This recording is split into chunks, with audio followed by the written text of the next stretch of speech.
Okay, so nice to have you back.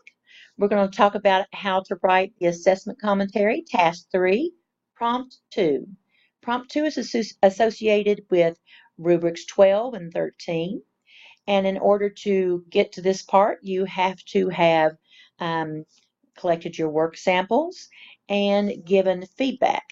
Okay, let's get started. 2A is simply a question that wants information for the score. Identify the format in which you submitted your evidence of feedback for the 3 focus students. Choose one of the following: written, directly on work samples or in separate documents that were provided to the focus students, in audio files, in video clips from instruction task 2, and then of course you would have to provide a timestamp reference, or in separate video clips. So basically all you're going to be doing here is saying that in a very straightforward manner that you can find, the scorer can find the evidence that they are looking for feedback by looking here. Everybody has to submit 3 feedback files unless the feedback has been written on the work samples. Now sometimes people have feedback that's written on their work samples, and they also have a feedback file in addition. If that's the case, that is okay. You can just simply tell the scorer that the feedback is found on the work samples, and additionally, they will find it on a video, audio, or document file. Let's move on to 2B. Explain how feedback provided to the 3 focus students addresses their individual strengths and needs relative to the learning objectives measured.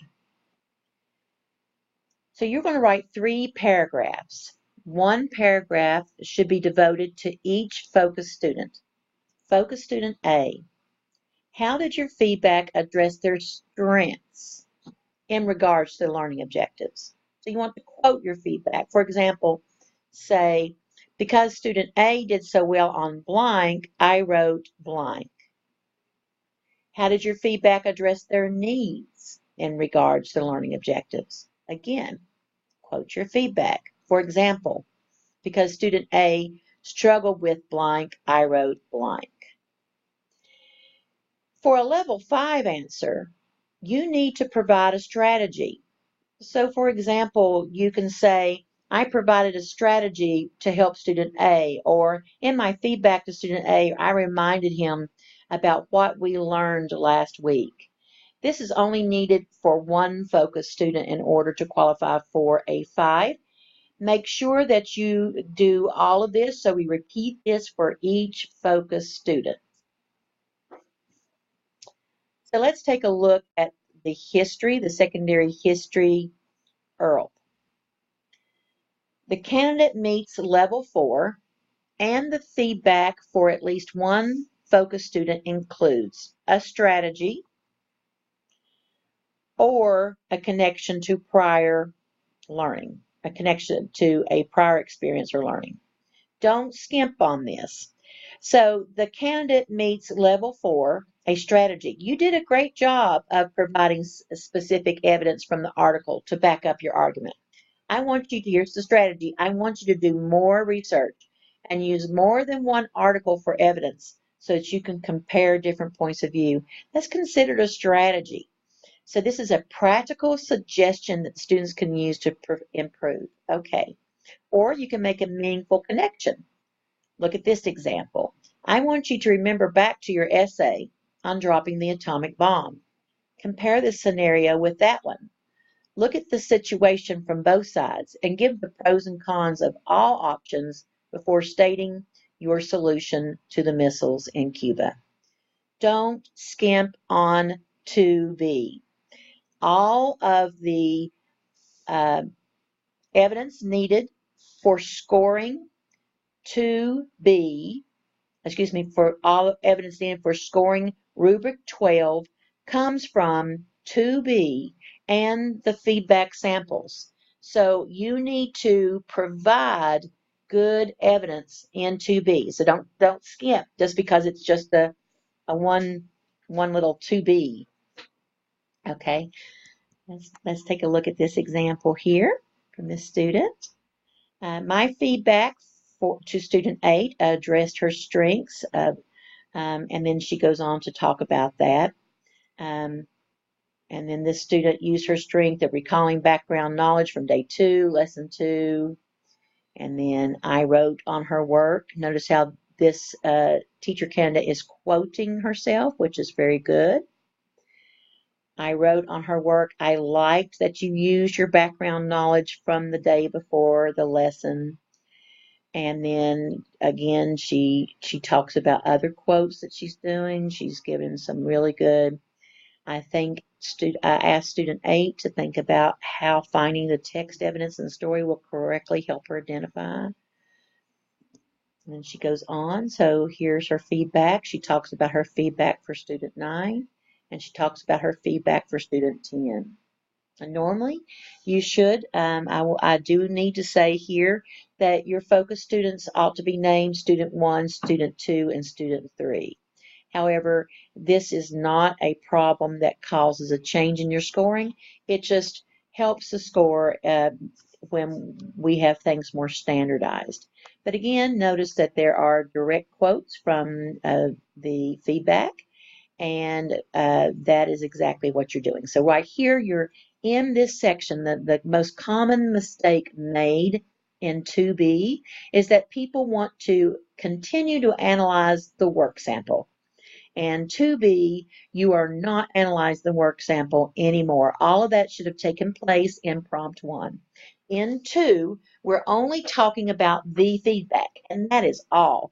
Only talking about the feedback. So when you do this section for 2B, you're just defending your feedback. You're talking about how you address the strengths, how you address the students' needs, and how you provided them with a practical strategy. Okay, let's go on. Let's take a look at the rubric 12. And rubric 12, what type of feedback? Notice here, we want to make sure that our feedback is not unrelated to the learning objectives. So what that means is that you can certainly say things like, you did a great job. I'm sorry, I've gotten off here. You did a great job on the on this, but you need to work on your handwriting. Handwriting is not your learning objective, and it wouldn't have been what you're assessing. So you need to make sure that your feedback is related to the learning objective. Also note it says if the feedback is developmentally inappropriate. If your student cannot read, you should not give them written feedback. That's the common sense that we need to remember here. So all of rubric 12 is scored by looking at 2A and 2B. And the biggest things to remember is be clear about the objective that you're giving them feedback on. Include strengths and weaknesses and quote yourself. So you want to make sure that your feedback is specific. It addresses strengths and needs related to the learning objectives. And you want to provide a strategy for the individual to improve, or a way for them to make a connection to prior learning. In 2C, describe how you will support each focus student to understand and use this feedback to further their learning related to learning objectives, either within the learning segment or a later time.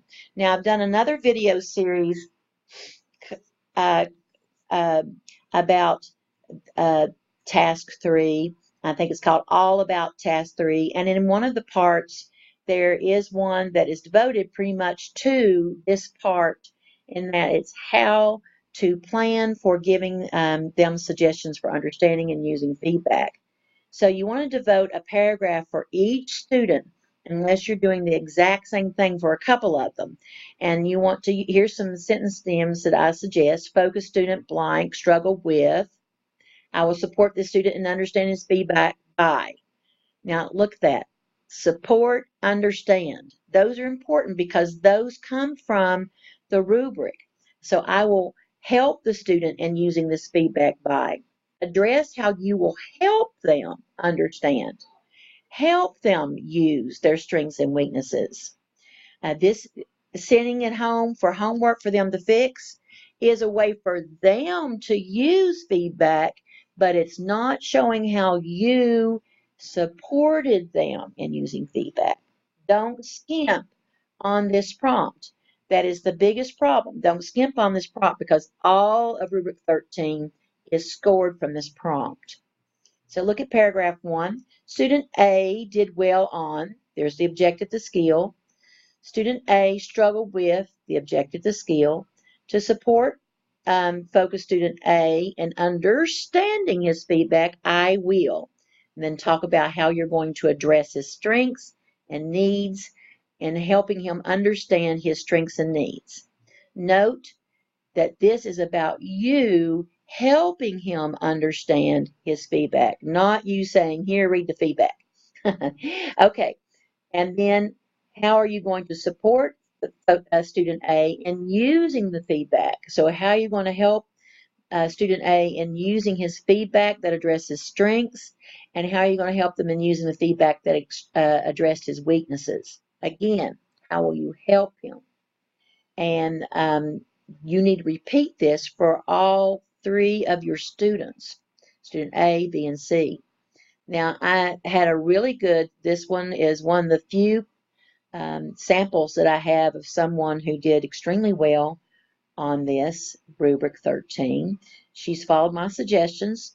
Focus student 1, she talks about strengths and weaknesses, and then to support this focus student in understanding her feedback, I will provide blah, blah, blah, blah, blah. I will allow time. I will have the student write her strengths and weaknesses. And so here she's talking about how she's going to help her use the feedback. And then she continues to talk about it. So she's really fully developed this. And an important thing to note about this is that this particular 2C can be written in future tense. So if this is something that you have not done yet, but now realize that you should do it, you can talk about your plans to do it here. So it is totally appropriate for you to write this in future tense. Again, she continues, focus student 3 did well on including vocabulary words. And then to support the student in understanding her feedback, I'll write her strengths and weaknesses on paper. So again, she talks about strengths and weaknesses, understanding and using. This is all very important to the rubric, which is complicated. Because in the rubric, in order to make a 5, you have to show how the candidate describes how students will how you will support focus students in understanding and using feedback for strengths and weaknesses. Here are some examples of how you can help students understand feedback, reviewing the work with the whole class, focusing on common mistakes would be really a level 3 example, using feedback, asking them to revise the work using feedback. That, of course, is a level 3. It's the support that makes it a 4, and then using feedback with understanding and using strengths and weaknesses, all of that makes it a 5. Okay, so it's important to remember that homework is not support. That would get you a 3, but not a 4.